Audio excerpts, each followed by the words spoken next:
நாக்குக்கு ருசியாக மீன் குழம்பு சாப்பிடணும்னு ஆசைப்பட்டது ஒரு குத்தமா, அதுக்காக நம்ம அடுப்பு பற்ற வைக்க சொல்லிச்சே. ஐயோ, இந்த அடுப்பு எரிய மாட்டேங்குதே. வீட்டில் நம்ம சிலிண்டர் இல்லாத மாதிரி அடுப்பு மீன் குழம்பு வச்சாதான் ருசியாக இருக்கும்னு சொல்லி அடுப்பு பற்ற வைக்கிறது. ஒரு வழியா பத்திக்கிச்சிட்டியம்மா. ஏக்கா, அடுப்பு பற்ற வச்சுட்டாங்க. இதை வரேன்டி, சீக்கிரமா அடுப்பு தீ போதே. ஏண்டி, அடுப்பு கொஞ்சம் அப்படிதான் தள்ளி பற்ற வைக்கிறதுனாடி, மரத்து பக்கத்துலேயே பற்ற வச்சிருக்கிறேன். இங்கதான் நேரம் இருக்கு, அந்த பக்கம் வெயில இருக்குதே. சோம்பேறி கழுதியாச்சு நீ. இதுக்கு பாவன் வேலை செஞ்சு கொடுத்தா வாயை பத்தியா. இந்த சட்டியை முதல்ல அடுப்புல போடு. அக்கா, சட்டி அடுப்புல போடுறது சரியே. வெங்காயத்தக்கெல்லாம் கட் பண்ணிட்டியா மீன் குழம்புக்கா? கட் பண்ணி வச்சுட்டேன். ஆமா, மீன் குழம்பு வைக்கிறமே, அதுக்கு மீன் இருக்கா? இந்த மீன் இல்லாம தான் மீன் குழம்பு வைக்கிறதுக்கு அடுப்பை தேய்ச்சி உட்காந்துக்கியா? இல்லக்கா, நீ எப்போ மீன் வாங்க நான் பார்க்கவே இல்லையே. காலையிலேயே உங்க மாமா சந்தைக்கு போய் வாங்கி வந்து கொடுத்துட்டாரு. மீன் கழுவி வச்சிருக்காரு ரெடியா. பார்ப்பா, அவ்வளோ சுறுசுறுப்பா சரிங்களா? சரி, சட்டி கொடுமாலு, அடுப்பு தீ போயினுக்கு. இந்த வெய், நீயே வச்சிரு அப்படியே உன் கையால. சட்டி காயத்துக்குள்ள எண்ணெய், கடுகு, வெங்காயத்தை கல்ல எடுத்துன்னு கூடியா? எடுத்துன்னு வரேன். நல்லெண்ணெய் ஊற்றி கொஞ்சம் வடகம் போட்டா வச்சுக்க, மீன் குழம்பு அப்படி வாசனையா இருக்கும். வடகம் வச்சிருக்கியா? அம்மா கொடுத்து அமிச்சாங்க, ரெடி இருக்குடி. எங்க வீட்டுல எப்பயோ கலையை போச்சு, நான் கொஞ்சம் எடுத்து வச்சிருக்கேன். சரி போடு, மீன் குழம்புல போட்டு வாசனையா இருக்கும். இந்த வாட்டி நம்மளே போட்டோம்னாக்கா, வீட்லயே வெங்காயம் வாங்கலாம் வாங்கி வடகம். இன்னும் கொஞ்ச நாள் போச்சுன்னா வெங்காயம் விலை கம்மியாக தான் விற்கும். வெங்காயம் போடலாம் வாங்கி நல்லா வெயில் காயும் போது போட்டு வச்சுக்கணும். ஒரு வருஷத்துக்கு தேவையான அளவு வெங்காயம் கிடக்கும். போட்டுலாம் வெயில் காலம் வரட்டும். ஏன் இப்போ போடக்கூடாதானே?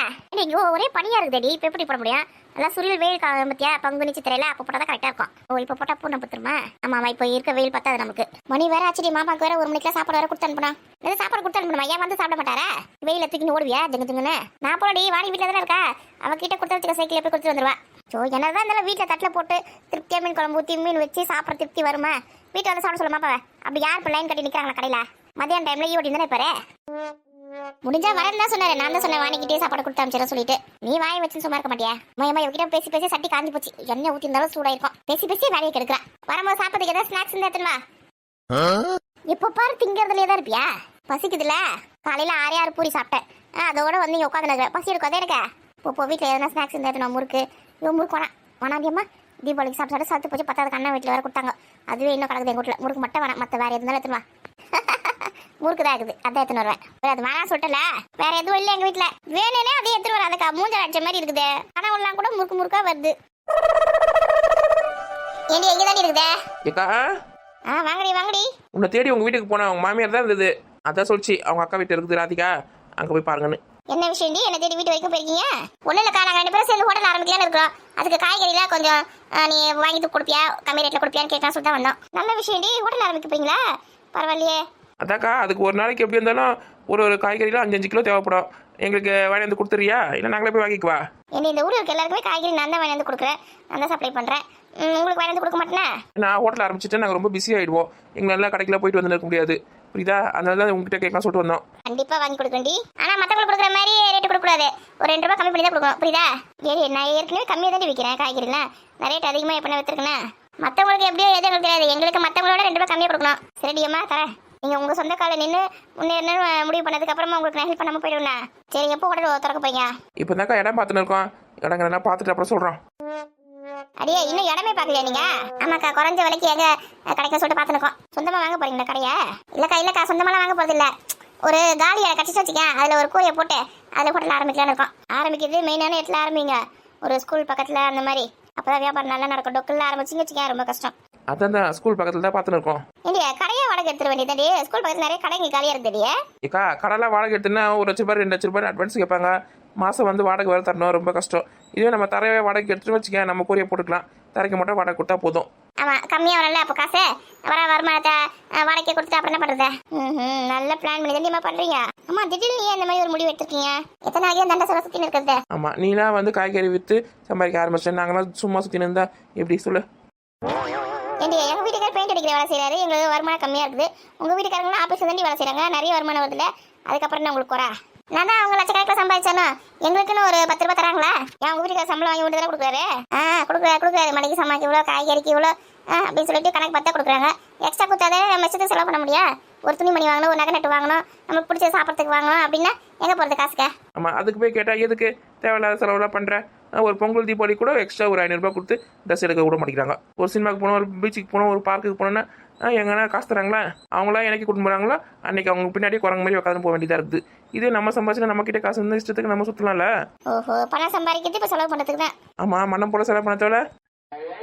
நேரம் இது நான் கூட ஏதோ குழம்பு தான் வச்சிருக்காங்க போல, ஏதோ கொதிக்குது நினைச்சாவே காலி சட்டி வச்சிருக்கீங்க. இப்பதானே குழம்பு வைக்க ஆரம்பிச்சிருக்கோம். என்ன வரையும் காலி சட்டி தான் இருக்குது. இரு இப்பதான் எண்ணெய் ஊத்தி கடுகு போட்டு வெங்காயம் தக்காளி வதக்கவே ஆரம்பிக்க போறோம். என்ன குழம்புக்கா சட்டியில் வைக்கிறீங்க? சட்டியில வைக்கிறாங்கன்னாலே ஸ்பெஷல் குழம்பா தான் இருக்கும்.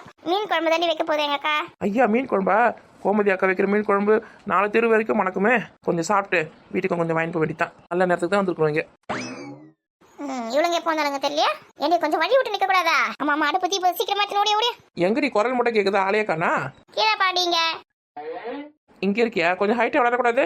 ஆமா வளர்றாங்க இனிமே. தள்ளு அடுப்பு தீ போதே. டீ வேற காஞ்சி போச்சு. சீக்கிரம் ஆட்டம். ஏண்டி நீ ஏறி வாய் பத்தின உட்காந்து சீக்கிரம் போடுறி. குடு ஏக்கா என்ன ஊத்தவே இல்லையே. ஏண்டி குழம்பு கடைசியா தாளிச்சிடலாண்டி. மணி ஆகுதுன்னு தலைக்காமே குழம்பு சாப்பிடுவியா? அதான் சொல்றேன் மேல ஆசை தாளிச்சிக்கலாம். நம்ம ஒண்ணு பண்ணு, அம்மா வைக்குமே புளியெல்லாம் கூட்டி மிளகாத்தூள்லாம் போட்டு அப்படியே கரைச்சி வெங்காயத்தை கதை போட்டு வைக்குமே, அந்த மாதிரி வைக்க போறியா? ஆமா புளி கரைச்சி வச்சுக்கிட்டு ஊத்துறேன். சரி நம்ம உட்காரலாம். வீட்டுக்கு வந்தவங்கள வாங்க உட்காருங்க எதுனா சொல்லுதா பத்தியா? ஆமா ஆளு ரொம்ப மாறி போச்சு போல, படம் ரொம்ப அதிகமாகி போச்சு போல இருக்கு. ஏன்னா நீங்க 2 பேரும் என்ன விருந்தாளியா? உங்களை வாங்க உட்காருங்க அப்படின்னு சொல்லணுமா? இங்க பக்கத்துல தானே இருக்கீங்க. 4 வீடு தள்ளி போனா உங்க வீடு.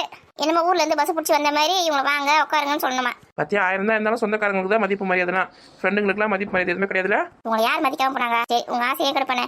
வாங்க உட்காருங்க. காஃபி சாப்பிட்றீங்களா இல்லை சாப்பாடு சாப்பிட்றீங்களா இல்லை டிஃபன் சாப்பிட்றீங்களா? சொல்லுங்க. இப்படிதான் கவனிக்கணும். சரி உட்காங்க, குடிக்க தண்ணி எடுத்து வரேன். என்னது வீட்டு விருந்தாளிகளுக்கு தண்ணியா? ஒரு பழ ஜூஸ் காஃபி பூஸ்ட் ஹார்லிக்ஸ் அப்படி வேறு எதனா ஒன்று போட்டு எடுத்துவா. ஏண்டி இங்கனாலும் எங்க வீட்டுக்காருக்கு சாப்பாடு எதுவுமே கொடுக்கணும். மணி ஆகி போச்சுன்னு அவசரப்பட்டேன். இப்பதான் ஹார்லிக்ஸ் போட்டு பூஸ்ட் போட்டுக்கணும். உட்காருங்க வரேன். பேசாம அது குடிக்க தண்ணி அதை வந்து கொடுத்துருக்குமா? அதையும் கட்டுக்கிட்டியா? இது குழம்பு வச்சுட்டு நம்மளுக்கு தேவையான கொடுக்கும். எனக்கு குழம்பு மட்டும் கொடுத்தா போதும். கொஞ்சம் சாப்பாடு போட்டு சாப்பிட்டுட்டு மீதி எத்தனை நைட்டுக்கு வீட்டில் வச்சு சாப்பிடணும். மீன்லாம் வறுக்க போறீங்களா? தெரியலடி, மீன் குழம்பு தான் வைக்க போறேன் சொல்லிச்சு. மீன் வறுக்க போதா இல்லைன்னு தெரியல. சரி வரட்டும் கேட்கலாம். அப்புறம் நீ அக்கா வீட்டு பக்கத்துலேயே வந்துட்ட, நல்லா ஜாலியா இருக்க போல இருக்க. ஏடி நானா இப்பயே வந்தேன்? நான் வந்து எவ்வளவு நாள் ஆகுது? எனக்கு இந்த மாதிரி ஒரு அக்கா இல்ல. அக்கா இருந்தா நான் எவ்வளவு சந்தோஷமா இருந்திருப்பேன். ஏன் எங்க அக்காவை ஏத்துக்க மாட்டியா? கூட பிறந்ததா அக்காவா? அப்படியே சொல்ற? அப்ப நீ எனக்கு அக்காவா? ஆமாண்டி. சரி அப்போ பொங்கலுக்கு சீர்ல என்ன கொடுக்கணுமோ எடுத்து கொடுத்துருனேன். பாத்திரம் பண்டம் காய்கறி கரும்பு ஒரு கட்டு எல்லாமே எடுத்து வந்து கொடுத்துரு. அச்சோ பேச்சுக்கு ஒரு வார்த்தை சொன்னா லிஸ்ட் போடுறாளே. அப்புறம் 10,000 ரூபாய் ஒரு பட்டு போடுவேன். எங்க வீட்டுக்காரருக்கு பேண்ட் ஷர்ட், என் குழந்தைக்கு ஒரு ட்ரெஸ், நல்ல ட்ரெஸ் வாங்கி வந்து கொடுங்க. போதுண்டியமா போதும், பெரிய லிஸ்டா பண்ணி இருக்கு. சும்மா பேச்சுக்கு ஒரு அக்கான்னு சொன்னா இப்படியா? ஏக்கா பொங்கல் அரிசி அவங்க அண்ணன் வீட்டுல இருந்து எடுத்து கொடுத்துட்டாங்களா? இந்த பொங்கலுக்கு இன்னும் 5 நாளைக்கு மேல இருக்குது. பொங்கல் நாளைக்குனா இன்னைக்கு தான் எடுத்து வந்து கொடுப்பாங்க. அரிசி காய்கறி எல்லாமே வரும். உங்க அண்ணன் விவசாயம் பண்றதுனால உங்களுக்கு வருஷத்துக்கு அரிசி வந்துடுது, காய்கறி வந்துடுது, கரும்பு வந்து எல்லாமே வந்துடுது. எங்க அண்ணன் வீட்டுல ஒரு காசு மட்டும் கொடுத்துட்டு போயிடாங்க, நீங்களே வாங்கிக்கணும்னு சொல்லிட்டு. அதுக்கு தான் விவசாயியா இருக்கணும்னு சொல்றது. அரிசி அவங்க வீட்டு நிலத்திலே விளையுது. வருஷத்துக்கு என்ன அரிசி தேவையோ மொத்தமா எடுத்து கொடுத்துறாங்க. ஆமா, இல்லைன்னா மாசம் அரிசி வாங்கினால எவ்வளவு காசு ஆகல? ஒரு மூட்டை 1700 ரூபாய்க்கு மேல விற்குது. வருஷத்துக்கு கணக்கு போடுங்க. 10 மூட்டை தராங்களா உங்களுக்கு? 12 மூட்டை தராங்களா? 10 மூட்டை தான் தராங்க. அதே அட்ஜஸ்ட் பண்ணி ஓட்டிட்டு இருக்கேன். இந்த வருஷம் ஒரு 5 மூட்டை எக்ஸ்ட்ரா கேட்டிருக்கேன். தருவாங்களான்னு தெரியல. நீ முக்கால்வாசி உங்க அக்கா வீட்டுல தான் உட்காந்து சாப்பிடுற. உனக்கு எதுக்கு 15 மூட்டை அரிசியா? பார்த்தா எங்க அக்கா வீட்டுல உட்காந்து சாப்பிட்றேன்னு. இன்னைக்கு கூட உங்க அக்கா வீட்டுல தான் உட்காந்துக்கிற. இல்லையா சும்மா வந்தேன். நீ நானே மீன் குழம்பு வைக்க போற, கொஞ்சம் அடுப்பு 10 வேணும் சொல்லிட்டு அதனை உட்காந்துக்கேன். இல்லைன்னா வரவே மாட்டல. சரி அந்த கதையை விட நீ ஆச்சு உங்க அக்கா வாச்சு பொங்கலுக்கு ட்ரெஸ் எடுத்து போனோம். என்னைக்கு போலாம்? இல்லை நானே சொல்லணும்னு நினைச்சேன். இப்போ எங்க அண்ணன் வீட்டு கல்யாணம் வருதுல்ல. என்னது உங்க அண்ணன் வீட்டு கல்யாணமா? பொண்ணு யாரு? பொண்ணு மக்கா தாண்டி. அப்போ உங்க அக்கா வீட்டு கல்யாணம்? அதான் எங்க அக்கா வீட்டு கல்யாணம் எங்க அண்ணன் வீட்டு கல்யாணம் எல்லாமே ஒண்ணு தானே. போடு அப்படி போடு. இனிமே கல்யாணம் விருந்துதான். ஆமா அதுக்கு வந்து புடவை எடுக்கிறதுக்கு காஞ்சிபுரத்துக்கு போலாம் சொல்லியிருக்கேன் எங்க அண்ணன். அப்போ போகும்போது பொங்கலுக்கும் சேர்த்து ட்ரெஸ் எடுத்துன்னு வந்துடலான்னு இருக்கேன் நானே. ஏன் எங்கெல்லாம் கூட மாட்டீங்களா புடவை எடுக்கிறதுக்கு? ஏண்டி நாங்களே நிறைய பேர் இருக்கிறோம். உங்களெல்லாம் வேற எங்கேருந்து கூட்டின்னு போறது? எங்க அண்ணனே வேற எங்களை கூட்டின்னு போலாமா இல்ல மாட்டு வண்டியை கூட்டின்னு போலாமான்னு இருக்குது. நீங்களும் வரீங்களா எங்க கூட? இந்த வெங்காயம் இந்த காய் தீஞ்சு போயிடும் போல இருக்குது. என்ன பண்ணது தெரியல. என்ன கூட ஊத்தாம போட்டு போய்கிட்டேதா? ஏக்கா சீக்கிரம் வா, புளி தண்ணி எத்தனை ஊத்துதுல அது வந்துட்டு குழம்பு நல்லா கொதி வந்தாலும் மீனை போட்டு இறக்கிட வேண்டியதா. எனக்கா மக்கா கல்யாணத்துக்கு புடவை எடுக்கிறதுக்கு போறீங்க? ஒரு வார்த்தை கூட சொல்லவே இல்லை. எங்களெல்லாம் கூப்பிடுவல. எங்களெல்லாம் பார்த்தா உனக்கு எப்படி தெரியுதா? ஏண்டி கூப்பிடலாம் தான் அதுக்குள்ள அவசரப்பட்டீங்க நீங்க. பொறுமையா நான் சொல்லணும் சொல்லிட்டால. ஏக்கா நம்ம அண்ணனே நம்மளை குட்டியல் லைட் மூலமா மாட்டு லைட் மூலமா பாத்துனது. இவங்கெல்லாம் எப்படி கூட்டு போவ? பாத்துக்கோ. கதையை கேட்டுக்கோ நல்லா. நம்ம அண்ணன் வந்து வண்டி வைக்கலன்னா நம்ம வண்டி வச்சுட்டு போலாம் நிறையா. எங்க கோமதி அக்கா தான். அப்போ நீ வந்து வண்டிக்கு வாடகை கொடுத்துட்டு போறியா? ஆமா நம்ம ஊர்ல ஒரு வண்டி இருக்குல்ல சீட்டு வேணும், அதை எடுத்துன்னு போலாம். கீதா வருவா, ராணி வருவா, அதுக்கப்புறம் பெரிய பொண்ணு வருவா, இன்னும் பரிமாக்க வேற வரும். இவங்க எல்லாரையும் விட்டுட்டு நான் எந்த ஒரு வேலையும் செய்ய முடியாது சொல்லு. நம்ம அண்ணன் நம்மள மட்டும் தான் கூட்டு போற சொல்லியிருக்கு. அது சொல்லும், அதுக்கு வேற வேலை கிடையாது. நீங்க எல்லாருமே வாங்கண்ணே. ஐயா ஜாலி. ஏக்கா அண்ணன் திட்ட போகுது. அண்ணன் என்ன திட்டுறது? அண்ணன் என் ஃப்ரெண்டுங்களை கூப்பிட்டு தான் வருவேன். திட்டினா அப்புறம் நான் பாத்துக்கிறேன். நம்ம அண்ணனுக்கும் விருப்பம் தான் இவங்க எல்லாருமே வரணும் பொண்ணு அப்படின்னு சொல்லிட்டு. நம்ம அண்ணன் எதுவும் சொல்லாது விடு. அப்படின்னா ஒன்றும் பிரச்சனை இல்லை. பாத்துக்கோ கோமதி அக்காவே நம்ம எல்லாரையும் கூட்டு போகலாம் அப்படின்னு சொல்லுது. இந்த ராதிக்கு எங்கன்னா கொஞ்ச நேரம் சும்மா இருக்குதடி. கெட்டான பிடிச்சதா இருக்குதடியா? ஆமா சரியான கெட்டான பிடிச்சதா இருக்கும் போது. சரிக்கா என்னைக்கு போறீங்க? புது வருஷம் ஆரம்பிச்ச உடனே போலான்னு இருக்கோம். ஏக்கா கல்யாணத்துக்கு போட வந்து மார்கழி மாசத்துல எடுப்பீங்க. தை பிறந்த பிறகு எடுக்கலாம்ல. தை பிறந்த பிறகுன்னா பொங்கல் கழிச்சு தான் போய் எடுக்கணும். ஆமாக்கா, நல்ல விஷயத்துக்கு எடுக்கிறது தை மாசமா பார்த்து எடுங்க, மார்கழி மாசத்துல எடுக்க வேணாம். ஏன் மார்கழி மாசத்துல எத்தனை சொல்லுவாங்கடி, நல்ல விசேஷம்லாம் வந்து மார்கழி மாசத்துல பண்ண மாட்டாங்க. ஆமா, கீதா சொல்றது சரிதான், பொங்கல் கழிச்சு போய் எடுத்துக்கலாம். அஜிஜோ, நான் வேற புடவை எடுக்க போகும்போது தான் பசங்களுக்குலாம் வந்து பொங்கலுக்கு ட்ரெஸ் எடுக்கலான்னு பார்த்தேன். நீ பொங்கல் கழிச்சு தான் போலான்னு சொல்ற. பொங்கலுக்கு ட்ரெஸ் நம்ம ஊர்லயே எடுத்துக்கலாண்டி. மாத்தி மாத்தி நேரத்துக்கு தகுந்த மாதிரி பேசு. சரி, நம்ம ஊர்லயே போயிட்டு துணி எடுத்துக்கலாம். எப்போ போலாம்? ஆமா, நியூ இயர்க்கு வேற ட்ரெஸ் எடுக்கணும். நியூ இயர்க்கு இன்னும் ஒரு நாள் தான் இருக்குது, நடுவில் கேப். நீ நியூ இயர்க்குலாம் வேற ட்ரெஸ் எடுப்பீங்களா? பொங்கலுக்கு எடுக்கீங்க போதாதா? நியூ இயர்க்கு எடுக்கணும். புது வருஷம் போறது புது ட்ரெஸ் போட தேவையில்ல. நல்ல கதையா இருக்கு தெரியுமா உங்க கதை. நியூ இயர்க்கு ஒரு ட்ரெஸ்ஸா, பொங்கலுக்கு ஒரு ட்ரெஸ்ஸா. பணம் நிறைய இருந்தா இந்த மாதிரி தான் பண்ண சொல்லும். ஒரு 500-1000 ட்ரெஸ் எடுத்து கொஞ்சம் போயிரியா? புது வருஷத்துல புது ட்ரெஸ், புது பொருள் எல்லாத்துலயும் வச்சு புதுசா ஆரம்பிக்கிறது எவ்வளவு நல்லது. ஆமா, ஒரு பழமொழி கூட சொல்லியிருக்காங்க, பழைய எண்ணெ கழிதலும் புது எண்ணெய் புகுதலும் அப்படின்னு சொல்லிட்டு. அதனால பழைய ட்ரெஸ் எல்லாம் தூக்கி போட்டுட்டு புது ட்ரெஸ்ஸாக வாங்கி பீரோல அடுக்கலான்னு இருக்கிறேன். அடுக்குங்க. பழைய ட்ரெஸ் என்ன பண்ண போறீங்க? யாருக்கும் இல்லாத உங்களுக்கு கொடுத்துட வேண்டியதுதான். பரவாயில்லடி, பெரிய பொண்ணுக்கு பெரிய மனசு தான். எங்கன்னா தூக்கி போடாம இந்த பக்கெட்டி வாங்குறேன், குடம் வாங்குறேன்னு சொல்லிட்டு எடுத்து போடாம இல்லாத படங்களை கொடுக்குற சொல்லியிருக்கியா? பரவாயில்ல, நல்ல மனசு தான். நான் எப்பவுமே ஒரு 4-5 வாட்டி போட்ட ட்ரெஸ்லாம் யாருக்குனா தான் கொடுத்துருவேன். எவ்வளோ ட்ரெஸ் எடுக்கிறோம் பொங்கலுக்கு, தீபாவளிக்கு, அதுக்கு இதுக்குன்னு வருஷத்துக்கே எப்படியோ ஒரு 5-6 செட் எடுக்கிறோம்ல. அதுவே எவ்வளோ ட்ரெஸ் சேர்ந்து போகுது. எல்லாத்தையும் பீரோலையே வச்சுருந்தா பீரோல இடம் பற்ற மாட்டேங்குது. அதனால தான் அப்பப்போ அவங்களுக்கு கொடுத்துருவேன். அதான் போகி பண்டிகை வந்து பழைய எண்ணெய் கழிதலும் பொங்கலுக்கு வந்து புது எண்ணெய் புகுதலும் அப்படின்னு சொல்லிட்டு சொல்கிறாங்களே. அதனால போகிக்கு வந்து வீட்டில் இருக்க தேவையில்லாத பொருள்லாம் தூக்கி போட்டு எரிச்சு கொண்டாடுறது போகி பண்டிகை அப்படின்னு நினச்சிருக்காங்க. போகி பண்டிகை வந்து அதுக்காக ஆரம்பிச்சுதா சொல்லு? பழைய ட்ரெஸ்ஸு, பழைய பாய், வீட்டில் என்னென்ன பழைய பொருளுக்கு மொத்தத்தையும் போட்டு எரிச்சு ஊரையே புகை மண்டலமாக ஆக்கி விட்டுறாங்க. அப்போ வேற என்னக்க பண்ணுறது? இல்லை, அந்த காலத்தில் வந்து விவசாய குடும்பம், அது வந்து ஓலை வீடு தான் முக்கால்வாசி வீடு இருக்கும், எல்லார் வீடுமே. அப்போ வந்து மழை காலத்தில் வந்து கொஞ்சம் அந்த பழைய பாயெல்லாம் புண்ணு புத்த மாதிரி இருக்கும். பழைய துணிலாம் கொஞ்சம் ரொம்ப பழைய துணி தான், அதெல்லாம் வந்து கொஞ்சம் இருக்கும்ல, அதெல்லாம் தான் தூக்கி போடுவாங்க. இப்போல்லாம் வந்து நம்ம வீடெலாம் வந்து மாடி வீடாகி போச்சு. சிலர் வீடு ஓடு வீடாகவும் இருக்குது. அந்த வீட்டிலலாம் மழை காலத்துலலாம் எந்த ஒரு பாதிப்பும் இல்லாமல் எல்லாமே புது புது பொருளாக தான் இருக்குது. அப்படி இருந்தாலும் எல்லாத்தையும் தூக்கி நெருப்பில் போட்டுட்டு புது பொருள் வாங்கணும் அப்படி சொல்லிட்டு பண்ணிட்டு இருக்காங்க வேலை. ஆமாக்கா, முன்னாடிலாம் கூட நம்ம அம்மா வீட்டில் வந்து மார்கழி மாதம் ஆனால் வீட்டுக்கெலாம் வந்து மண் செவருக்கு வந்து மண்ணில் எடுத்து வந்து புதுசாக பூசி பெயிண்டில் அடிப்பாங்களே. பெயிண்ட் அடிக்க மாட்டாங்க, சுண்ணாம்பு அடிப்பாங்க. சுண்ணாம்பு அடிப்பாங்க. வெளியில் மண் தரல, இந்த மழை காலத்தில் எதாவது டேமேஜ் ஆச்சு அதுக்கெலாம் மண் எடுத்து வந்து போட்டு நல்லா புதுசாக ரெடி பண்ணுவாங்களா தரலாம். ஆமாம், அப்போ வந்து நமக்குலாம் மண் வீடு இருந்துச்சு, அதனால ரெடி பண்ணுவாங்க. அதான் வருஷம் வருஷம் சுண்ணாம்பு அடிப்பாங்க. அப்போல்லாம் வந்து நம்ம வீட்டில் கொஞ்சம் சாமான் செட்டு தான் இருக்கும், கொஞ்சம் துணிமணி தான் இருக்கும். ஈஸியாக எடுத்து வெளியில் வச்சோமா, அப்புறம் அந்த ஓலை மாற்ற தான் மாற்றுவாங்க. அந்த பட்டிட்டிங்கெல்லாம் அந்த வீட்டுக்கு பார்ப்பாங்க, அப்புறம் சுண்ணாம்பு அடிப்பாங்க. அடிப்பாங்க, அப்புறம் திரும்ப யாரை கட்டி வச்சிடலாம். இப்போல்லாம் எவ்வளோ கொள்ள சாமானுங்க, எவ்வளோ கொள்ள துணிங்க, தேவையில்லாத பொருளை எவ்வளோ கொள்ள வீட்டில் வாங்கி வச்சிருக்கோம். அதெல்லாம் யாரை கட்டி வீட்டை வந்து சுத்தம் படுத்தலாம் ரொம்ப கஷ்டமாக இருக்குது. அந்த காலத்தில் நம்ம சின்ன வயசில் இருக்கவங்களாம் எவ்வளோ ஈஸியாக இருந்தது. அதுக்கு தான் தேவையில்லாத பொருளாக வாங்கி வீட்டில் அடுக்கக்கூடாது. எங்கே பார்க்குற பொருள் மேலாம் ஆசை வந்தது வாங்கி வாங்கி அடுக்கி வச்சிடறோம். வீடு ஃபுல்லாக ஒரே குப்பம் குழம்பமாக தான் இருக்குது. இப்போ தான் 2 பெட்ரூம் 3 பெட்ரூம் இருந்தால் கூட இடம் பற்ற மாட்டேங்குது. அவ்வளோ பொருளுங்களை வாங்கி அடுக்கி வச்சிருக்காங்க. அந்த காலத்தில் ஒரே ஒரு ரூம் தான் இருக்கும். அந்த ரூம்லேயே 7-8 குழந்தைங்க இருக்கும். அம்மா அப்பா அங்கே இருப்பாங்க, தாத்தா பாட்டிங்க இருப்பாங்க. எல்லாம் எப்படி தான் அட்ஜஸ்ட் பண்ணியிருந்தாங்கன்னு தெரியல. ஏக்கா, அப்போல்லாம் வந்து தாழ்வாரம் இருக்கும், வெளியில் இடம் இருக்கும். அப்போ வந்து வெளியில் வெயில் காலத்தில் படுத்துப்பாங்க, மழை காலத்தில் மட்டும் தான் வீட்டுக்கு போய் படுப்பாங்க. அப்படி இப்படின்னு அட்ஜஸ்ட் பண்ணியிருந்தாங்க. இப்போலாம் நம்மளாம் வெளியில் படுக்கிறோமா வெயில் காலம் வந்தால் கூட? சொல்லு, எனக்காவது ஒரு நாள் வெளியில் படுக்கிறோம், அதுவும் பயமாக இருக்குது. திருடன் வந்து நகையை பறிச்சுன்னு போயிடுவானா, கழுத்து அறுத்துருவானா அப்படின்னு சொல்லிட்டு பயமாக இருக்குது. அதனால ஓடி போய் உள்ளே போய் ஏசி போட்டு படுத்துக்க வேண்டியதாக இருக்குது. ஆமாம், அந்த காலத்து வாழ்க்கையே வாழ்க்கை. அதெல்லாம் சொர்க்கம். திரும்பவும் வரும். அதில் எந்த ஒரு பயமும் இல்லாமல் நிலா வெளிச்சத்தில் அப்படியே வாசலில் படுத்துன்னு இருப்போம். அக்கம் பக்கத்தில் இருக்கவங்களாம் கூட வந்து கரண்ட்டுக்கு ஆஃப் ஆகிடுச்சு வச்சுக்க, எல்லாரும் ஒட்டு மொத்தமாக வந்து ஒரே வீட்டில் கூஞ்சிருவாங்க. வெளியில் உட்காந்து கதை பேசுறதுனமோ சாப்பிட்றதுனமோ அந்த நிலா வெளிச்சத்தில் எவ்வளோ ஜாலியாக இருக்கும். அதெல்லாம் ஒரு காலம். அப்போல்லாம் கரண்ட் ஆஃப் ஆயிடுச்சுனாலே ரொம்ப ஜாலியாக இருக்கும். நீங்களும் கிராமத்தில் பிறந்து கிராமத்தில் வாழ்ந்தவங்க, நல்லா என்ஜாய் பண்ணியிருக்கீங்க. ஏன், உனக்கு என்ன? நான்லாம் வந்து வீட்டுக்குள்ளேயே தான் இருப்பேன், வெளியில் எங்கேயுமே போக மாட்டேன் தெரியுமா. எங்கள் வீட்டில் அனுப்பவே மாட்டாங்க. இந்த ஸ்கூலுக்கு போகிறதோட சரி. நீலாம் டேட் லிட்டில் பிரின்சஸா? ஆமாம், டேட் லிட்டில் பிரின்சஸ் தான். நீங்களாம் ஜாலியாக இருந்துக்கீங்களா? ஆமாம், கிராமத்து வாழ்க்கைக்கு ஈடாகாது. சரி, மற்ற கதெல்லாம் சாப்பிட்டுனே பேசலாம். சாப்பாடு வச்சிட்டியா? ஏடி, சாப்பாடு இல்லடி, கூழு தான் செஞ்சு வச்சுக்கிறேன். இந்த கூழும் அந்த மீன் குழம்பு தான். கூழும் மீன் குழம்புமா? என்ன மீன் வாங்கி வச்சிருக்கீங்க? வரால் மீன். வரால் மீனா? ஏரி மீனா வாங்கி வச்சிருக்கீங்க? ஆமாம், கடல் மீன் தான் வேணும் சொல்லி அனுப்பிச்சு விட்டவரை. அவர் வந்து ஏரி மீன் தான் கிடச்சிது காலையில் அப்படி சொல்லிட்டு ஏரி மீன் வாங்கி தராரு. வரால் மீன் சூப்பராக இருந்தது தெரியுமா, நல்லா ஃப்ரெஷ்ஷாக இருந்தது. க்ளீன் பண்ணி வச்சிருக்கேன். அந்த குழம்பு வச்சோன்னே போட்டு இறக்க வேண்டியதான். Super super. மீன் வறுக்க போறியா? நிறைய மீன் தான் வாங்கி வந்திருக்காரு. பாதி மீன் குழம்புல போட்டு பாதி மீன் வறுக்க போகிறேன். எப்பா, நாக்கில் அப்படியே எச்சு ஊறுது. அப்போ மீன் குழம்பு இங்கே சாப்பிட்டுட்டு வீட்டுக்கு வந்துமா? ஏக்கா, நான் வீட்டுக்கு போகும்போது எனக்கு கொஞ்சம் ஒரு டிஃபன் பாக்ஸில் மீன் குழம்புமா மீன் வறுவலை கொடுக்கா? தரண்டி எடுத்துன்னு போ. ஏக்கா, எனக்கும் கொடுக்கா. ஏடி, முன்னாடி சொல்லியிருந்தீங்கன்னா குழம்புல கொஞ்சம் தண்ணி எக்ஸ்ட்ரா ஊற்றிருப்பல. எனது குழம்புல தண்ணி எக்ஸ்ட்ரா ஊற்றிருப்பியா? இல்லடி, உங்களுக்குலாம் வேணும் சொல்லியிருந்தா கொஞ்சம் அதிகமாக குழம்பு வச்சிருப்பேன். இப்போ எங்களுக்கு மட்டும் இருந்தாலும் கொஞ்சம் திட்டமாக வச்சிருக்கேன். சரி, ஒன்றும் பிரச்சனை இல்லை, எடுத்துன்னு போங்க. நைட்டுக்கு வேணா ரசம் கசா ஏதாவது வச்சு அட்ஜஸ்ட் பண்ணிக்கிறேன். வரால் மீன் குழம்பு வச்சாலும் சூப்பராக இருக்கும், வறுத்தாலும் சூப்பராக இருக்கும்க்கா. என்ன டேஸ்ட்டாக இருக்கும். நாக்கில் எச்சி ஊறுதுக்கா எனக்கு. ஊறும்.